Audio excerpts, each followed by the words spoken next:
They often say beware the Ides of March, but today I'm kind of looking forward to it. This is Geek versus Geek, the show where two techie frenemies stab each other in the back with just words. Let's meet our Caesar and Brutus of the tech world. Dave is the editorial director of eHow Tech and author of 36 books. Rick writes about technology for CNET, eHow, and elsewhere. He's also the author of The Cheapskate Rules, 21 Easy Money-Saving Tech Secrets. Let's get this party started. First up is, worth it? All hail the channel master! At least that's what one of these guys is gonna say. What do you guys think? Is it worth it? So the Channel Master is a product I'm actually very excited about. It is a DVR for cord cutters. So it can record TV shows that are broadcast over the air. You plug in an antenna, you actually plug in your own hard drive so you can have kind of unlimited storage space for this thing. And then you've got a nice TiVo-like program guide so you can kind of pick your shows and set up what you want to record so that people who want to cut the cord from cable can do so without having to be on the hook for yet another monthly fee. What does it cost? That's the bummer, is that it's $249 and you have to bring your own storage. It has some memory for storing a couple of shows, but if you really want to store a bunch, you really do have to provide your own hard drive. So it's $250. Yeah. Plus, you can't get in for less than $100 to get a terabyte drive or so. You're really looking at $350 to use the device. Keep in mind that I can get a TiVo for $199.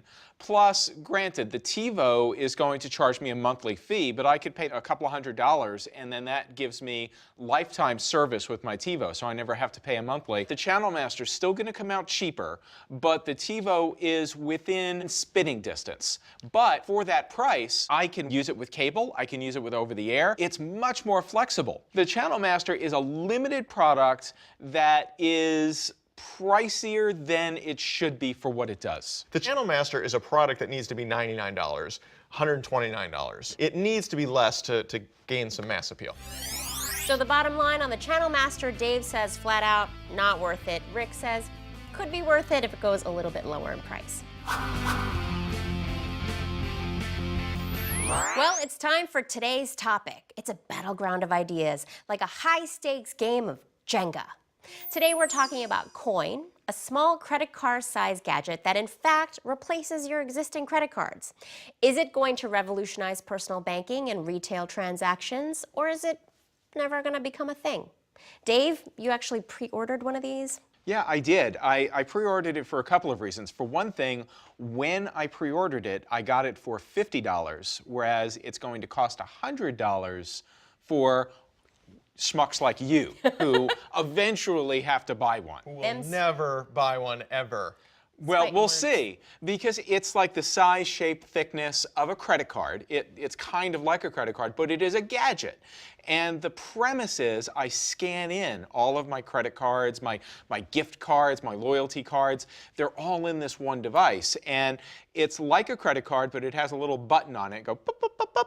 And every time I go boop, it changes. There's a little display that shows me what credit card I have selected. And then I hand it to the server, and they go and they run it just like a real credit card. So you swipe it through? Yeah, you can swipe it at the ATM and get cash, and it holds all of your cards. You can empty out your wallet of all the junk you've got in there and just carry this one easy to steal or lose card that represents your entire life. Thank you so much for making my argument for me. I did that for Done. you. Okay, well, thanks for coming. So for the privilege of paying $50 or $100, I can have one card to rule them all. That's the idea. That's the premise, yes. Okay. Does this offer any kind of security benefits? Because obviously, the whole identity theft thing and you know, target data breach and all this credit card theft stuff that is continually going on is the chief concern of the credit industry. Absolutely. Does this help? Yeah, it does. For example, it's going to be harder to skim because a lot of the skimmers have cameras. They take a picture of the card. The physical card isn't there.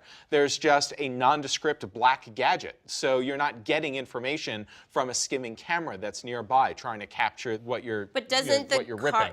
when you do the boop, boop, boop, boop, doesn't the numbers of that card pop up? No, only the name that you've given the card and like the last 4 digits. Also, you can sync it with your phone, and you can set up like a geofence that if it gets more than a certain distance away, it deactivates. So if someone does steal it and leave the restaurant, or you leave it behind at the restaurant, it will be no good to anybody. It's an inert piece of plastic once you get more than, say, 25 feet away from it. Wait, but Rick brings up a really good point, because if someone does steal it, they now have not just one of your credit cards, they have all of your credit cards and your ATM card and your gift cards. They don't have any of those. Does it come with a security passcode, or? You determine what card it's going to behave as, and it locks in that form. So it is necessarily tied to your phone. That is one way it can be used, because you can set up how far away it'll be before it deactivates and that sort of thing. Okay, so if your phone has a dead battery, you suddenly now no longer have the option of using your credit card? Well, if my battery dies in my iPhone, I can't get in my front door either, because I have a smart lock on my front door. Yeah, that's smart. Answer my question, though. So if my phone battery dies and suddenly my coin, thinks it's been stolen or lost or whatever, now I don't have the ability to buy anything. Like, say, a mobile charger for my phone, which is dead, which prohibits me from spending money. Good point. Well, as I say, I don't know the details because the product hasn't shipped yet. How convenient. So we will have to wait and see. But certainly, everything I've described, any reasonable, rational person would say, yes, Dave, coin sounds like the way of our financial future. Well, I think I'm gonna have to pick a winner here, and I think I'm gonna have to go with Rick on this. Consolidating all of my cards onto one device that can easily be stolen, and even though it is tied to my phone, my purse gets stolen, and then there goes everything. I don't know, I'm a little skittish about it. So I'm gonna have to go with Rick because I'm a scaredy cat. Hey guys, remember records? Yeah, me neither. But these guys do, because they're old.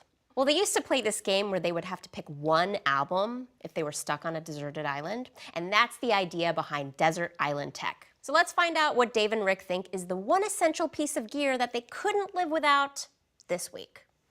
Dave, do you want to start? My choice of gadget this week is actually the Basis fitness band. I am really into fitness bands, the Fitbit, the Fitbug, the Nike Fuel Band. There's a whole bunch of them out there.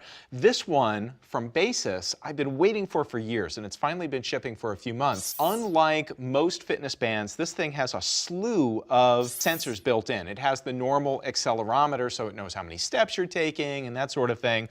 But on the back here, it does real-time heart rate monitor. Really? So I know what my heart rate is all the time. It has a perspiration monitor, a skin temperature monitor, and it takes all of this data and uses it in a way that it knows all kinds of things about what you're doing during the day. It gives you sleep tracking. It can distinguish between whether you're walking, running, or biking. And it's really about gamification, right? About making you want to improve your fitness and go for a run in the morning and make sure you get the right number of steps in. It's tracking all of this, and you get little tasks. You might sign up to do a morning run, take 10,000 steps during the day, go to bed at a consistent time. It can track all of these things, and it gives you points or credit, like little badges during the day. Oh. So the more you do, the more you are encouraging yourself to improve. It's a little pricey, it's $200. It's a little more expensive than most fitness bands, but it does so much more. My Desert Island pick this week is the SteelSeries Stratus gaming controller, which is, as you can see, like a little tiny gamepad, like you might see for an Xbox or a PlayStation, but smaller. Yeah. And it is designed to pair with your iOS device. And in fact, the current version of iOS now supports directly gaming controllers like this one, so you don't have to jailbreak your iPhone or your iPad. So this is one of several different controller options that have come out on the market recently, but most of them are designed to kind of clip on the device or engulf the device or be part of the device.